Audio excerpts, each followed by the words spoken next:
오늘 읽은 본문 말씀은 지난주에 살펴본 대로 예수님이 자신의 사역을 어떻게 감당하셨나를 그 배경 이야기 하시는 거예요. 요한복음 5장에서 유대인의 명절에 수많은 사람들이 예루살렘에 와 있을 때 예수님도 예루살렘에 올라가셨잖아요. 그래서 안식일에 베데스다 연못가에서 38년 된 병자를 고치셨어요. 자리를 들고 걸어가라고 명령해서. 그 당시 유대인들의 이해에는 어떤 물건을 이쪽에서 이쪽으로 옮기는 것이 율법을 범하는 걸로 이해됐거든요. 안식일에 하지 못하게 된 일을 하는 걸로 이해되는. 그래서 예수님을 대적했어요, 종교 지도자들이. 그랬더니 예수님께서 어떻게 해서 이 일을 하게 되셨나를 설명한 구절이 이 구절이에요. 그러니까 38년 된 병자를 고치되 그 많은 환자 중에서, 그리고 그에게 안식일인데도 고칠 뿐만 아니라 자리를 들고 걸어가라고 해서 치유하신 이 모든 것에 대한 배경 설명이에요, 이 구절이. 근데 우리가 요한복음 1장부터 21장까지 보면 이게 예수님이 자신의 사역을 감당하신 방법을 가장 잘 요약해 놓은 것임을 볼 수 있어요, 이 구절이. 더 나아가서 우리가 창세기부터 요한계시록 전체를 보면, 성경 전체를 보면 예수님뿐만 아니라 신구약의 하나님의 사람들이 자신들의 사역을 어떻게 감당했느냐를 이 예수님의 이 말씀이 가장 잘 요약하고 있는 걸 볼 수 있어요. 그래서 이 오늘 본문 말씀은 예수님이 직접 하신 말씀인데요, 물론 다른 성경에 나온 모든 말씀이 다 귀하죠. 그런데 우리의 사역과 관련해서 가장 핵심적인 구절이에요. 그럼 지난주에도 보았습니다만 이 구절을 요약하면 이렇게 요약할 수 있어요. 5가지로. 아버지가 오늘까지 일하신다, 예수님 하신 말씀. 나도 일한다.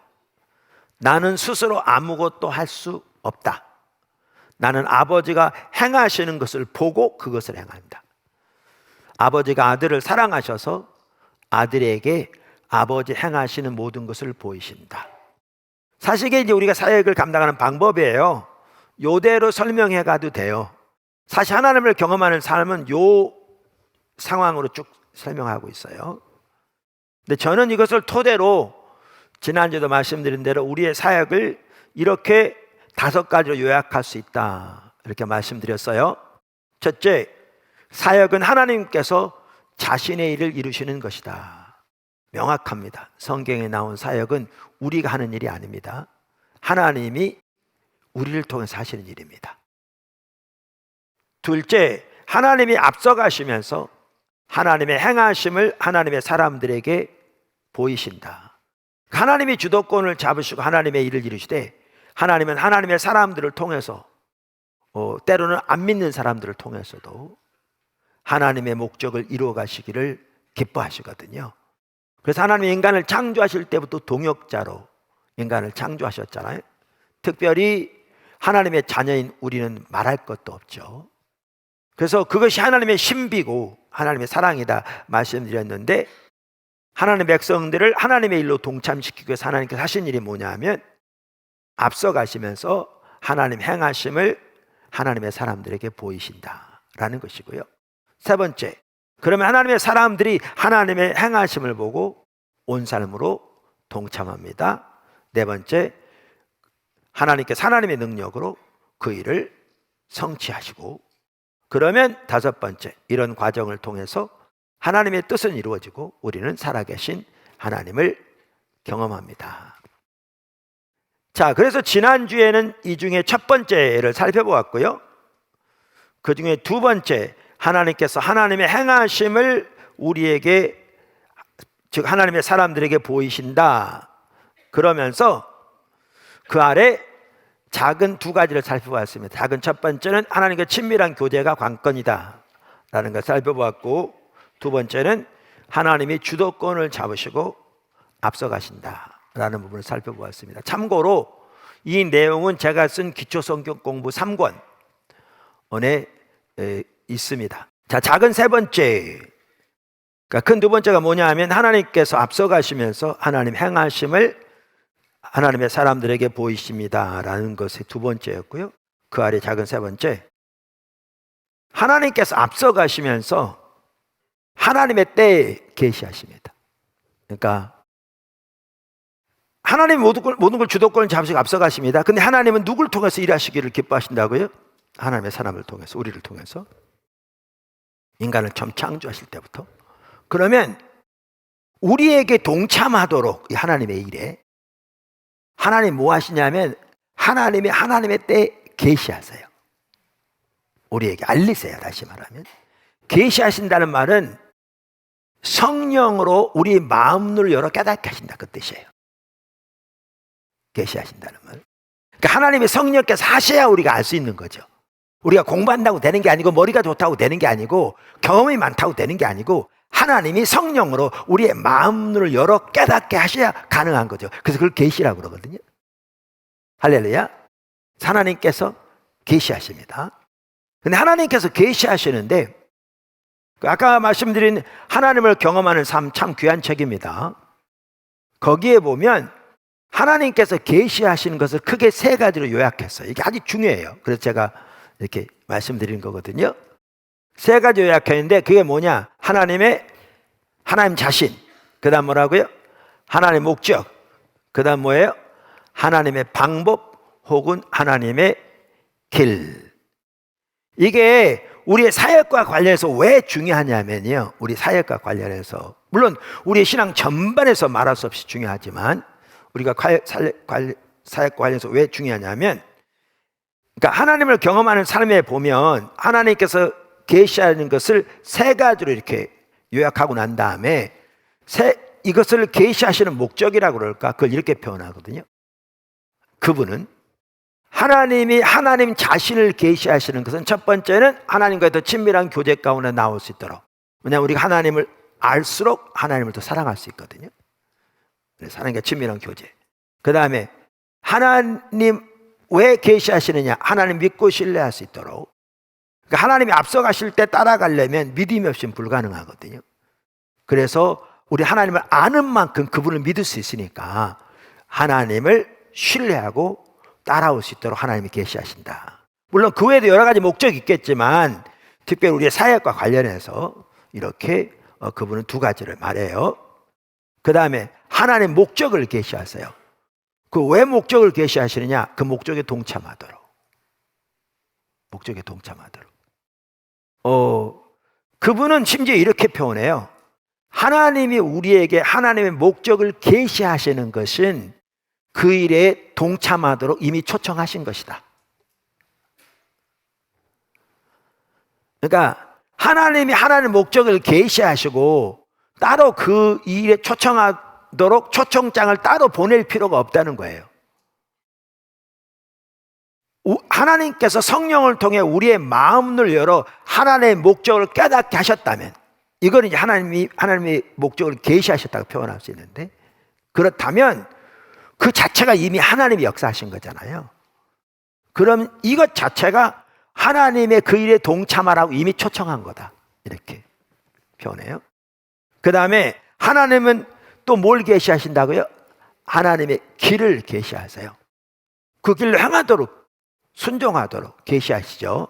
그런데 이게 왜 중요하냐면요, 사역과 관련해 특별히 하나님의 목적은 하나님의 길로만 이루어져요.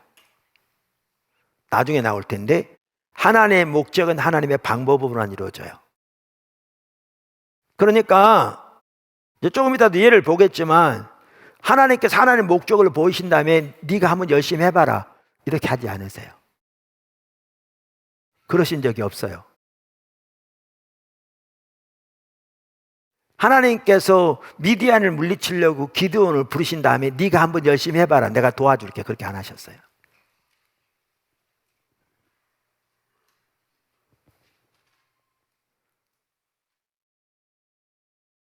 하나님께서는 하나님의 목적을 보이실 뿐만 아니라 하나님의 방법을 보이세요.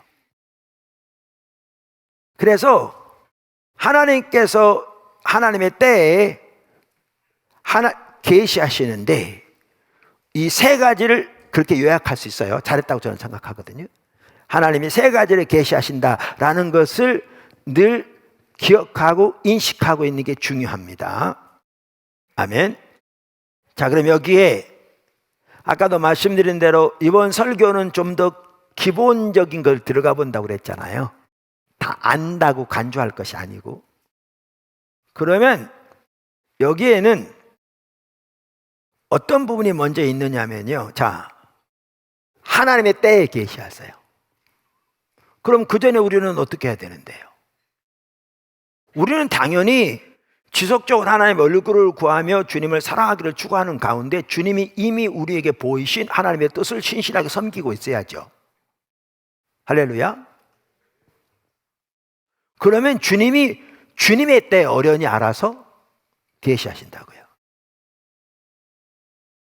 할렐루야. 근데 여기 또 중요한 게 있어요. 그게 뭐냐 하면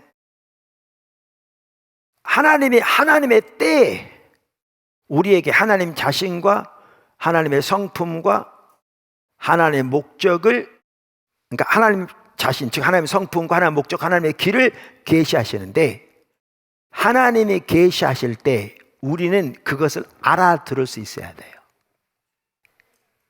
즉 하나님과의 인격적인 개인적인 교제가 되어 있어야 할 뿐만 아니라 그 교제 가운데서 주님이 주님의 뜻을 보이실 때 그것을 알아차릴 수 있는 그러한 자세와 준비 가운데 있어야 돼요.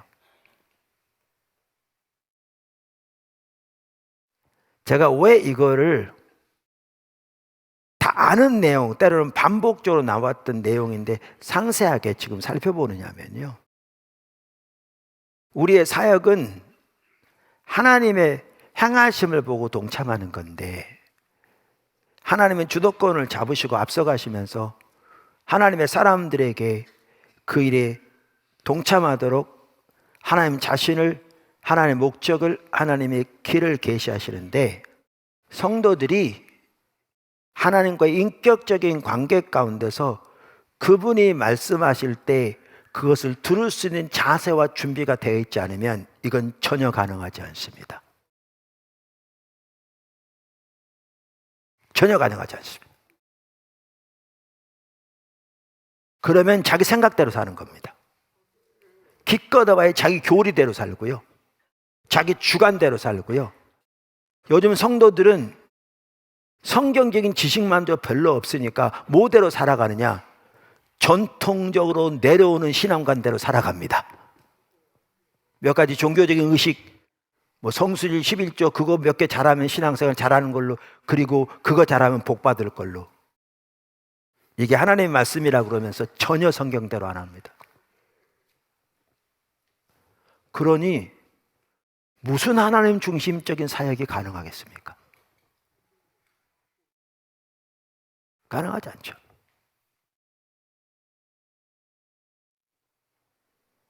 가능하지 않아요.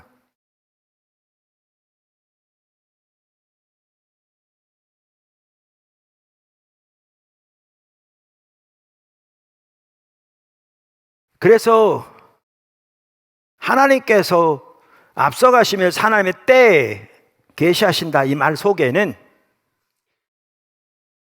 우리가 보통 때 하나님을 집중적으로 구하며 하나님이 이미 보이신 하나님의 뜻에 적극적으로 순종하며 하나님과 동행하는 삶을 살고 있는 걸 전제하는 거고요. 그러면 주님이 주님의 때에 주님 자신과 주님의 목적과 주님의 길을 우리에게 보이실 거거든요. 더 나아가 이 말 속에는, 그러니까 주님이 우리에게 말씀하신 것은 그분이 선택하신 대로 하세요. 그분이 주권적인 하나님이세요. 우리가 자판기에다 동전 넣고 버튼 누르면 나오잖아요, 물건이 원하는 게. 그런 것처럼 우리가 준비돼 가지고 하나님 앞에 말씀하세요 서면 하나님 자동적으로 말씀하신 자판기 기기가 아니에요. 어떤 사람은 하나님을 그렇게 취급하는 사람들이 있어요. 하나님의 백성이라 그러면서. 하나님은 그런 분이 아니에요. 그러니까 사무엘에게도 하나님 앞에 엎드려 종이 듣사오니 말씀하옵소서라는 자세로 그렇게 주 앞에 자기 주도권 내려놓고 순종하고자 하는 자세로 겸손히 주 앞에 엎드리라 이렇게 가르친 거잖아요, 엘리가. 그래서 우리가 준비된다고 말씀하시는 게 아니고요. 그분은 그분의 때, 그분의 방법으로 말씀하세요. 다양한 통로를 통해서. 심지어 성경에는 달개 울음소리를 통해서도 말씀하셨잖아요. 하나님은 베드로에게. 그런데 여기에 전제되어 있는 중요한 것은 그분이 말씀하실 때 우리는 그것을 들을 수 있는 준비와 자세가 되어 있어야 한다는 거예요.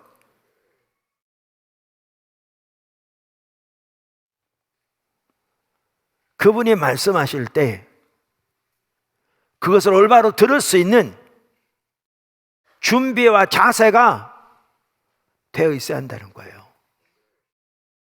그리고 그렇게 되려면 당연히 하나님과 인격적인 교제와 관계가 개인적인 관계가 되어 있어야 되고요.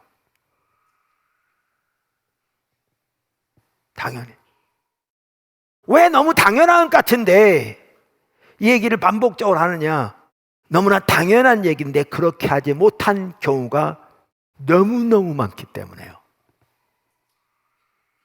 오늘날 그저 종교활동 몇 가지 하는 것을 신앙생활 하는 걸로 완전히 왜곡되게 이해하는 소위 하나님의 백성들이 정말 적지 않으니까요.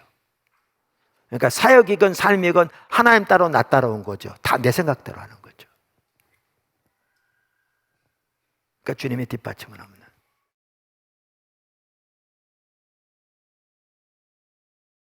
이제 그러한 부분들이 이 말 속에 전제되어 있는 겁니다. 그 밑바탕에 깔려 있는 말이에요. 할렐루야. 자, 그러면 하나님께서 앞서가시면서 이렇게 계시하시는데 하나님은 하나님 자신과 하나님 목적과 하나님의 길을 계시하시는 것을 우리에게 보여주는 좋은 예 중에 하나가 출애굽기 3장입니다. 모세에게 나타나셔서 하나님께서 이러한 것들을 계시하시죠. 자, 그러면 먼저 하나님은 하나님 자신을 계시하십니다. 이 말은 하나님의 성품을 계시하신다 그 말이에요. 성품을 한번 보실래요? 출애굽기 3장 6절. 또 이르시되 나는 내 조상의 하나님이니 아브라함의 하나님, 이삭의 하나님, 야곱의 하나님이니라. 모세가 하나님 배우기를 두려워하여 얼굴을 가리매. 자, 지금 하나님께서 모세에게 하나님을 계시하시는데 어떤 하나님을 계시하세요? 아브라함과 이삭과 야곱의 하나님. 그러니까 하나님이 우리에게 하나님을 계시하신다는 말은요, 말은 하나님의 성품을 우리에게 계시하신다는 말이에요. 하나님은 여호와 하나님 만군의 여호와 한 분 하나님이시죠. 유일하신 하나님. 근데 하나님은 다양한 성품을 가지고 계세요. 하나님은 아브라함과 이삭과 야곱의 하나님이시기도 하고, 하나님이 여호와 이레의 하나님이시기도 하고, 여호와 라파 치유하신 하나님이기도 하고, 고아의 아버지 하나님이시기도 하고, 전능하신 하나님이기도 하고, 전지하신 하나님이기도 하고, 우리의 필요를 공급하신 하나님이기도 하고, 이와 같이 하나님은 다양한 성품의 하나님이죠. 여러분도 다양한 성품을 가지고 있듯이 한 분 하나님인데, 그래서 하나님이 우리에게 하나님을 계시하신다는 말은 그 하나님의 성품을 우리에게 계시하신다는 말이에요. 조금 이따 계시라는 용어를 제가 다시 설명할 거예요. 지금 조금 이해가 잘 안 되신 분들은 조금만 기다리시면. 자, 그러면 여기에 하나님이 여기 모세에게 찾아오셔서 어떤 하나님을 계시하시냐면 아브라함과 이삭과 야곱의 하나님으로서의 자신을 계시하세요. 저는 이렇게 생각합니다. 성경에 많은 곳에서 그런 걸 볼 수 있고요, 실제 교회사에서도 또 많은 사람들의 삶에도 볼 수 있는데 이렇게 생각합니다. 하나님이 우리에게 어떤 하나님을 계시하시는가 하는 것은 하나님이 우리 가운데서 어떤 일을 하기를 원하시는 것과 밀접한 관계가 있습니다.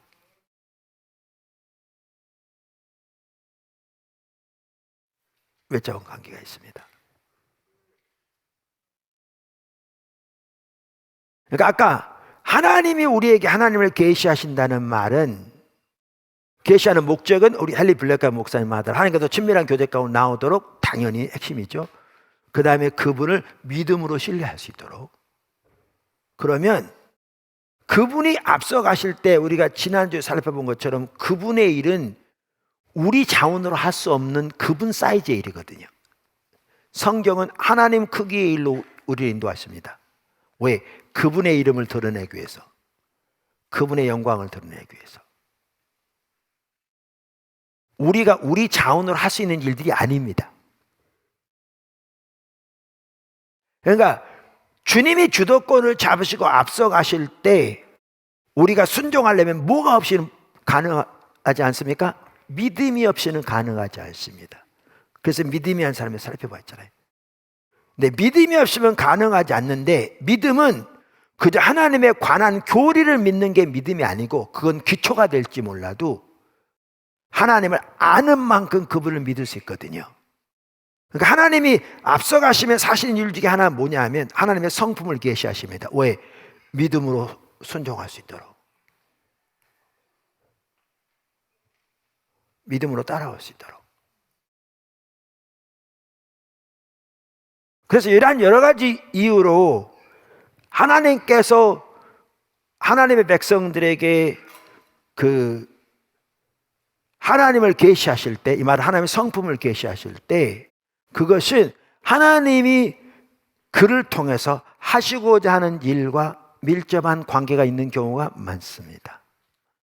지금 모세에게 찾아오셔서 하나님이 아브라함과 이삭과 야곱의 하나님의 자신을 계시하셨다는 말은 무슨 말인지 아세요? 쭉 읽어보면 나오지만, 연결돼 나오지만, 하나님이 아브라함 때부터 보이시고 약속하신 그 하나님의 계획을 지금 실천하시고자 오셨다, 그 얘기입니다.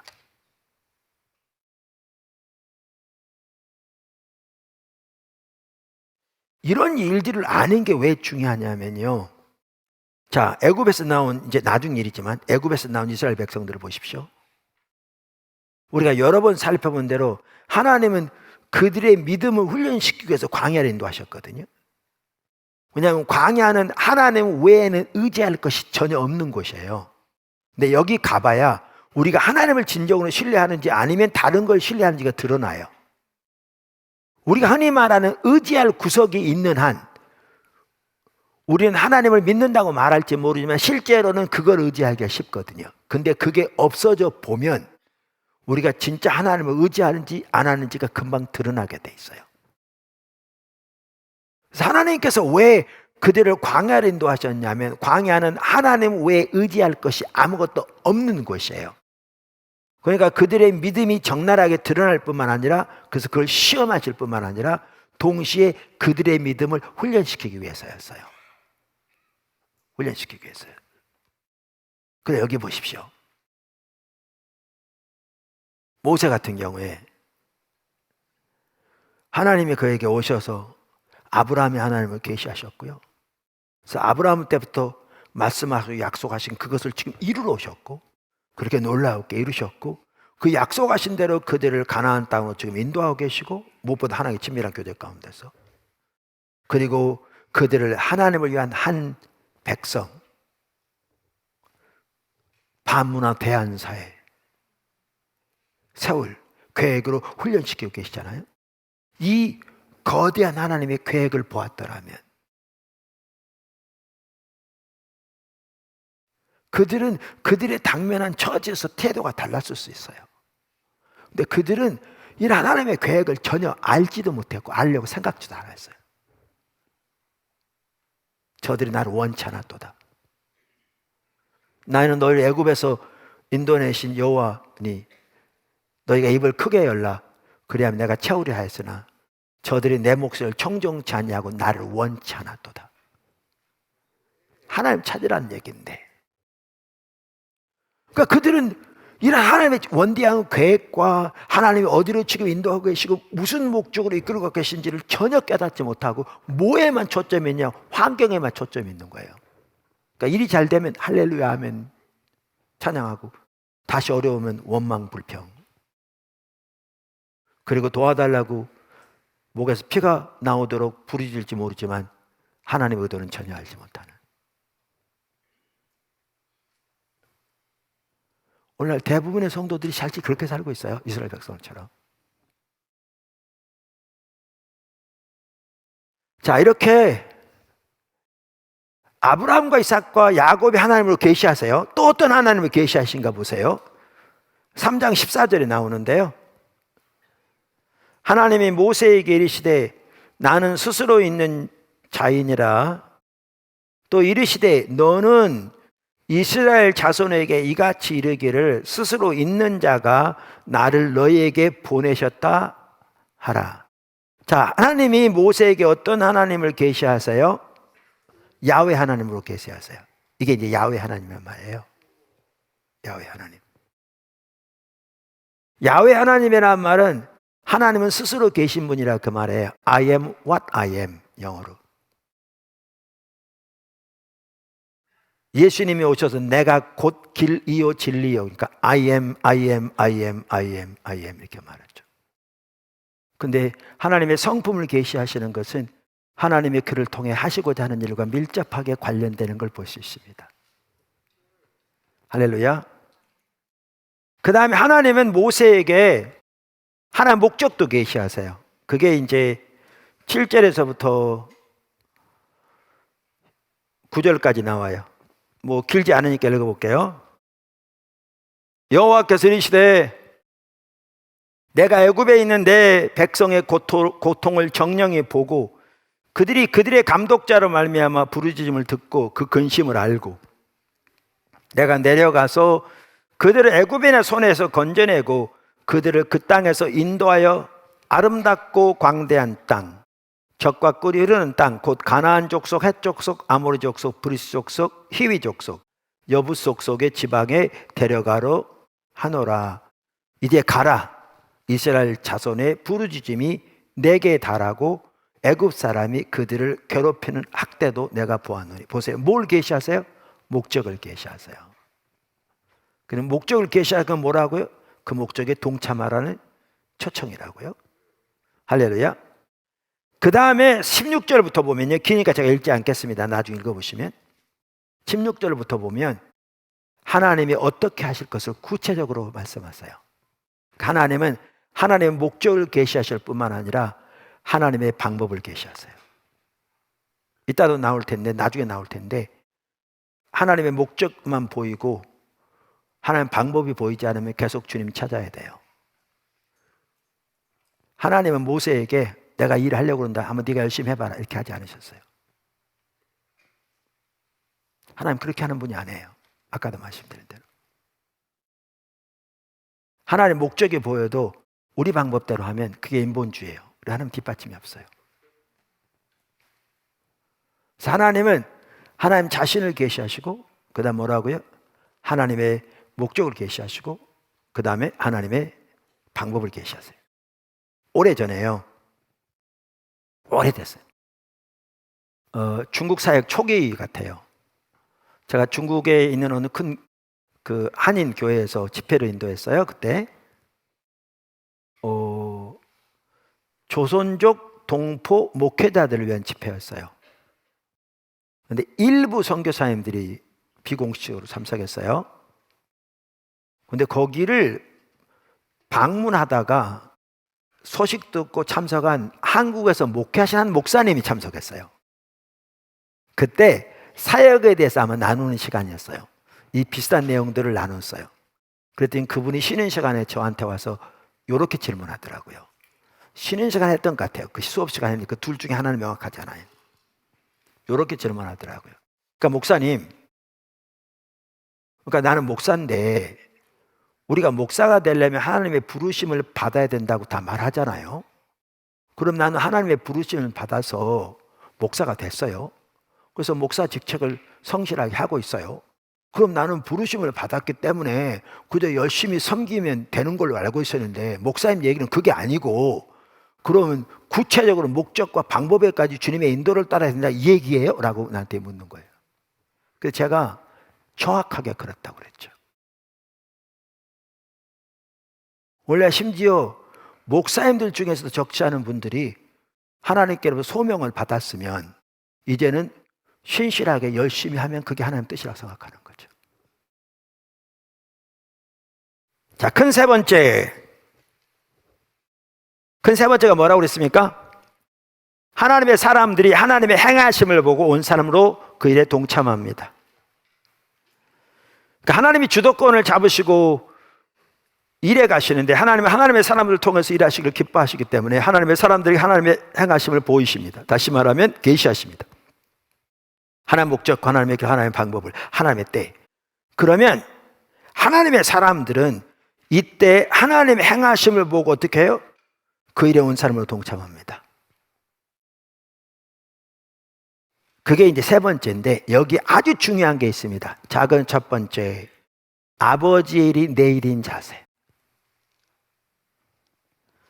아버지의 일이 내 일인 자세.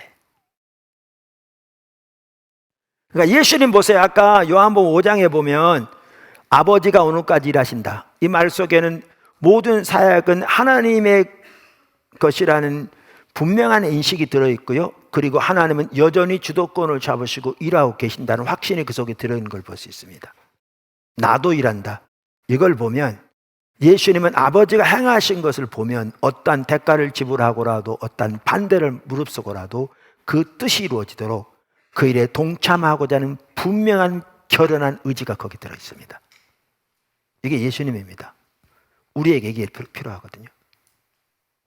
그러면서 예수님은 뭐라고 그러셨어요? 요한복음 4장 34절에 예수께서 이르시되 나의 양식은 나를 보내신 이의 뜻을 행하며 그의 일을 온전히 이루는 이것이니라. 예수님께서 수가성 우물가를 지나가실 때 난 12시인데도 여인이 물 길러 왔다고요. 그때 여인들이 오는 시간이 아닌데 그 여인은 사람을 피해서 온 거죠. 왜냐하면 남편이 5 있었고 지금도 6번째인데 자기 남편이 아닌. 그러니까 많은 손가락질을 받았겠죠. 다른 여인들로부터. 그러니까 보통 사람들이 안 오는 시간에 오는. 근데 예수님이 말씀하셔서 예수님을 증거하신 거잖아요. 그 당시 제자들은 선생님의 식사를 준비하기 위해서 시내를 나갔었고요. 와보니까 선생님이 사마리아 여인과 이야기하고 있었잖아요. 이거는 그 당시 유대인들의 관점에서는 상상할 수 없는 일입니다. 유대인과 사마리아는 상종하지 않았을 뿐만 아니라 유대인의 남자가 사마리아 여인과 단독적으로 얘기한다? 이것은 상상 자체가 가능하지 않는 그 당시의 관습에 의하면 그런 일이었습니다. 그러면서 나는 너희들이 알지 못하는 양식이 있다 그랬더니 제자들이 우리가 음식 구하러 갈 동안 누가 갖다 드렸나? 그랬더니 주님이 하신 말씀이 이 말입니다. 내 양식은, 내 밥은, 내 식사는 나를 보내신 이의 일을 행하고 마치고 그것을 온전히 이루는 것이라.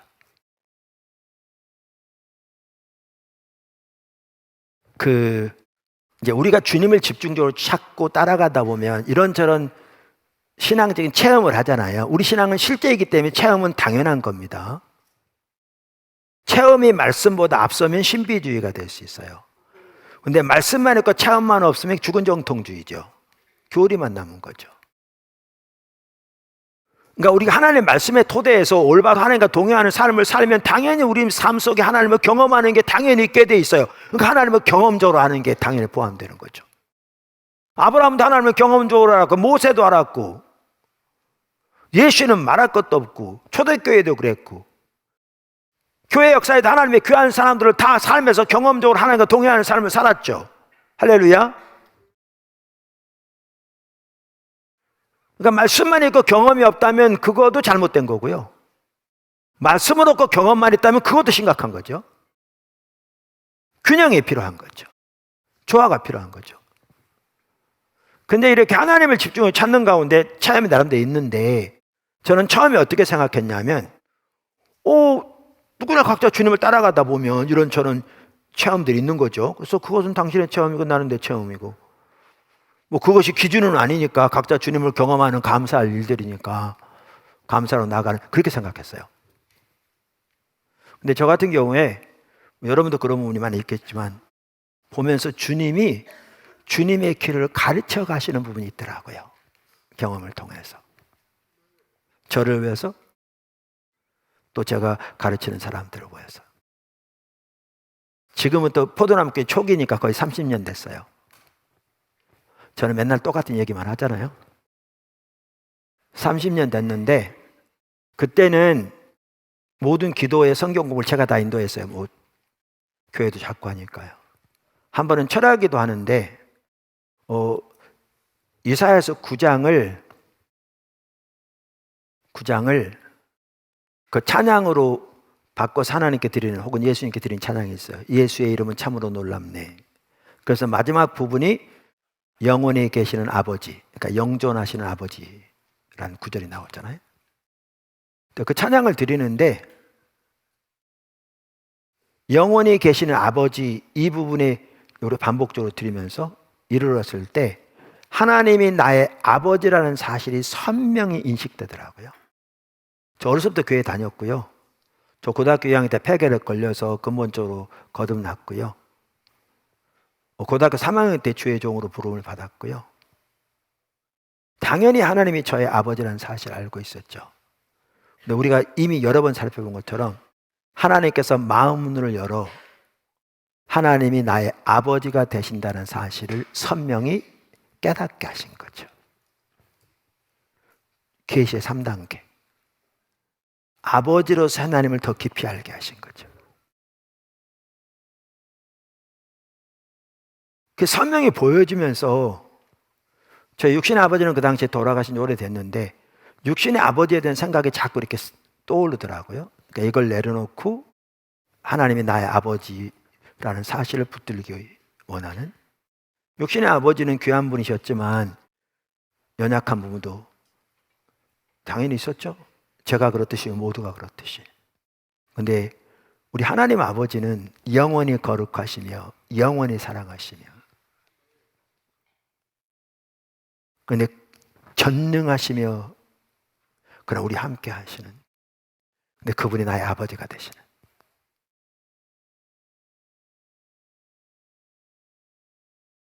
그날 그렇게 해서 예배를 마치고요. 그 다음날 새벽, 토요일인데 금요일 철학이 됐으니까 우리 아침에 일어나면 습관적으로 기도하잖아요. 일어났는데 여전히 하나님이 나의 아버지가 되신다는 사실이 지금 선명히 인식되고 있는 성령의 조명. 기도하는데 제가 한마디 했어요. 아버지. 더 이상 어떤 말도 필요하지 않은 것 같았어요. 주님의 임재가 온 방에 가득한 것 같더라고요. 그분의 신임을 받으려고 노력할 필요가 없는, 이미 받아들여진 예수 그리스도로 인해서. 이게 우리 신앙입니다. 그리고 우리가 이거 잃으면요, 다 잃는 겁니다. 화요모임 처음 이렇게 분당에서 시작될 때 3층에 그때부터 하신 분도 꽤 여기 있습니다만 부엌도 되게 좁았습니다. 성도들은 아직 많지 않았기 때문에 예배당만 하더라도 장수가 널널했지만 화요모임은 오는 분들이 많아서 강대상 앞에 이렇게 스크린 여기다 찬양 가사 쏘고 해야 되니까 그 뒤에까지 짐을 쌓아놓을 정도로 짐 놓을 자리 없지 않고 빽빽한 부엌에 에어컨 하나 없었으면 에어컨이 있어봐야 뭐 도움도 안 되고 그 좁은 데서 성도들 식사 대접할 때, 그리고 화요모임을 통해서 교회에 더해진 사람은 5년이 지나도록 한 명도 없었습니다. 근데 그렇게 더운 날 그 좁은 곳에서 그렇게 섬기고 그렇게 섬기면서 단 한 명도 교회에 더해지지 않을 때 사실 그들 중에 교회에 더해질 것을 기대조차도 안 했습니다. 왜 섬겼느냐? 이게 아버지 일이니까요. 저 아버지께서 이 시대 교회를 회복시키기 원하시고 목회자로부터 시작해서 하나님의 길로 돌이키게 하기를 원하시고, 그것이 아버지 일이니까 그것이 곧 우리 일인, 그래서 섬겼습니다.